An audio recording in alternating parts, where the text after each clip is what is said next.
भारत का एक छोटा सा हेलीकॉप्टर जो अभी तक सिर्फ ट्रांसपोर्ट के लिए यूज होता था, सर्विलेंस के लिए यूज होता था, अब वो दुश्मन पर सटीक हमला करने की तैयारी कर रहा है। जी हाँ, मैं बात कर रहा हूँ भारत के लाइट यूटिलिटी हेलीकॉप्टर यानी LUH की। LUH अब बन रहा है एक आर्म्ड बीस्ट। लेकिन आइए जानते हैं इसके पीछे की वजह क्या है।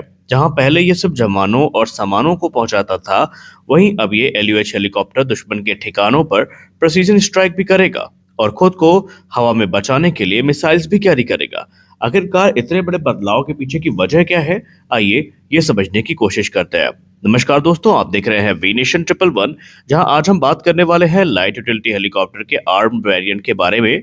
हम जानेंगे इसमें कौन कौन से हथियार लगेंगे, ये एस प्रचंड जैसे अटैक हेलीकॉप्टर से कितना अलग है, और इस वीडियो के अंत में आपको पता चल जाएगा इसके पीछे की असली कहानी। चलिए शुरू करते हैं आज का अपना ये वीडियो। पहले जानते हैं कि LUH है क्या। LUH का मतलब है लाइट यूटिलिटी हेलीकॉप्टर, जिसे हिंदुस्तान एरोनॉटिक्स लिमिटेड ने डेवलप किया है। ये एक 3 टन का सिंगल इंजन हेलीकॉप्टर है। इसका मेन काम है हाई एल्टीट्यूड में लॉजिस्टिक को पहुंचाना, ट्रूप ट्रांसपोर्टेशन और रिकॉनेसेंस। खास बात यह है कि यह लद्दाख और सियाचिन जैसे एक्सट्रीम एरियाज में ऑपरेट करने के लिए बनाया गया है। अब यहाँ पर ध्यान देने वाली बात यह है कि LUH कोई हैवी अटैक हेलीकॉप्टर नहीं है। ये प्रचंड या रुद्र जैसा भी नहीं है। तो फिर सवाल ये है, इसे हथियार बंद किया क्यों जा रहा है? देखिए, आज के मॉडर्न बैटलफील्ड में हर प्लेटफॉर्म को मल्टी रोल होना पड़ता है। पहले लाइट यूटिलिटी हेलीकॉप्टर सिर्फ सपोर्ट रोल में था, लेकिन अब बैटलफील्ड भी बदल चुका है। अब जरूरत है क्विक स्ट्राइक कैपेबिलिटी की, self defence against drone, flexible mission role. इसीलिए भारतीय सेना और हिंदुस्तान एरोनॉटिक्स लिमिटेड मिलकर लाइट यूटिलिटी हेलीकॉप्टर को बना रहे हैं एक लाइट स्ट्राइक और सेल्फ डिफेंस प्लेटफॉर्म। मतलब एक ऐसा हेलीकॉप्टर जो खुद भी हमला कर सके और जरूरत पड़ने पर खुद को हमले से बचा भी सके। और अब बात करते हैं लाइट यूटिलिटी हेलीकॉप्टर की सबसे खास चीज की। वो है modular plug and play weapon system. Hindustan Aeronautics limited ने इसे ऐसा डिजाइन किया है कि ये दोनों तरफ हार्ड पॉइंट्स को कैरी कर सकता है। यानी इसके दोनों तरफ हमें हार्ड पॉइंट्स देखने को मिलता है, जहां पर ये वेपन्स को आसानी से कैरी कर सकता है। मतलब आज आप इसे यूटिलिटी रोल में इस्तेमाल करें, कल अगर जरूरत पड़ती है तो ये आर्म मिशन जो है वहां पर भी जा सकता है। इससे फायदा ये हुआ कि फ्लेक्सिबिलिटी बढ़ गई, मेंटेनेंस आसान हो गया और मिशन एडॉप्टेबिलिटी काफी हाई हो गई। यानी हेलीकॉप्टर एक ही है, लेकिन इसके रोल अलग अलग बांटे जा सकते हैं। अब आते हैं इसके मुख्य हथियार पर। अब आप सोच रहे होंगे, जाहिर सी बात है कि अगर मैं इसको वेपनाइज करने की बात कर रहा हूँ, तो ये क्योंकि एक लाइट हेलीकॉप्टर है, तो ये कौन कौन से हथियारों को कैरी करेगा, इसकी रुचि भी आपके मन में होगी। आइए जानते हैं। देखिए, इसका जो मुख्य हथियार होने वाला है उसमें 70 mm रॉकेट पॉड्स होंगे। लेकिन ये कोई साधारण रॉकेट नहीं है। हिंदुस्तान एरोनॉटिक्स लिमिटेड इनमें इंटीग्रेट करने वाला है FZ-275 लेजर गाइडेड रॉकेट, जिन्हें हम LGR भी कहते हैं।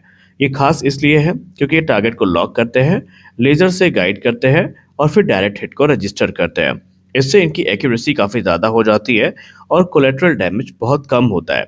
इनका उपयोग मुख्य तौर पर जो लाइट बंकर्स हैं उनको डिस्ट्रॉय करने में होगा, जो व्हीकल्स हैं उनको ख़त्म करने में होगा, और जो इन्फेंट्री पोजीशंस हैं वहाँ पर जो क्लोज एयर सपोर्ट है ये प्रदान करने में इनका रोल हो सकता है। यानी हेलीकॉप्टर भले ही छोटा है, लेकिन ये डेडली प्रिसीजन के साथ अटैक करने की कैपेबिलिटी के साथ आएगा और इसीलिए इसको घातक माना जा रहा है।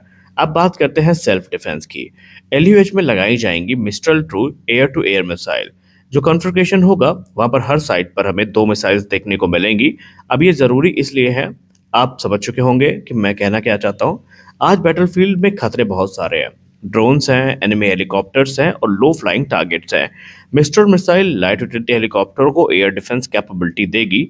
यानी आज अब LUH जो है वो जमीन पर सिर्फ हमला नहीं करेगा, बल्कि अगर जरूरत पड़ी तो हवा में हो रहे हमले से खुद को बचा भी सकता है। अब सवाल ये आता है कि क्या इसमें कैनन भी होगी? तो अभी उसका जवाब है नहीं। इसमें हमें कोई कैनन फिलहाल देखने को नहीं मिलने वाली है, क्योंकि हैवी कैनन जैसे कि अगर हम 20 mm की भी बात कर लें, ये वजन काफ़ी बढ़ा देती है और हेलीकॉप्टर की परफॉर्मेंस उससे कॉम्प्रोमाइज़ हो सकती है। इसीलिए हिंदुस्तान एरोनॉटिक्स लिमिटेड ने चुना है 12.7 mm का मशीन गन पॉड। इससे फ़ायदा ये है कि ये हल्का होगा 20 mm कैनन की तुलना में, इफेक्टिव सप्रेसिव फायर कर सकता है और परफॉर्मेंस पर इसका बहुत ज़्यादा असर भी देखने को नहीं पड़ेगा। अब आती है सबसे इंटरेस्टिंग बात। लाइट यूटिलिटी हेलीकॉप्टर सिर्फ शूटर नहीं होगा, ये बैटलफील्ड सेंसर नोड बनेगा। मतलब कि इसमें होगा इलेक्ट्रो ऑप्टिकल पॉड और लेजर डेजिग्नेटर। अब ये करेगा क्या? देखिए, एलियोच हेलीकॉप्टर टारगेट को डिटेक्ट करेगा, दूसरे प्लेटफॉर्म को गाइड करेगा और जो अनमैन एयर व्हीकल्स हैं और अटैक हेलीकॉप्टर्स हैं, उनको सपोर्ट करेगा। यानी ये खुद कम मारेगा, लेकिन दूसरों को ज़्यादा मारने में मदद करेगा और इसे कहते हैं sensor shooter separation doctrine. Modern warfare की यही स्ट्रैटेजी है। तो अब बात करते हैं टाइमलाइन की। 2026 के मध्य तक 70 रॉकेट ट्रायल्स देखने को मिलेंगे और 2026 यानी इसी वर्ष के अंत तक मिस्टर मिसाइल के जो ट्रायल हैं वो देखने को मिलने वाले हैं।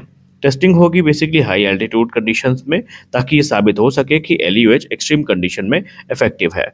तो कुल मिलाकर हम लोग अपने एलयूएच को भी एक अटैक रोल में देखने वाले हैं। आपको क्या लगता है, क्या ये सही कदम है या आपके हिसाब से ये गलत है? हमें ज़रूर बताएं। मिलते हैं अगले वीडियो में, तब तक के लिए जय हिंद।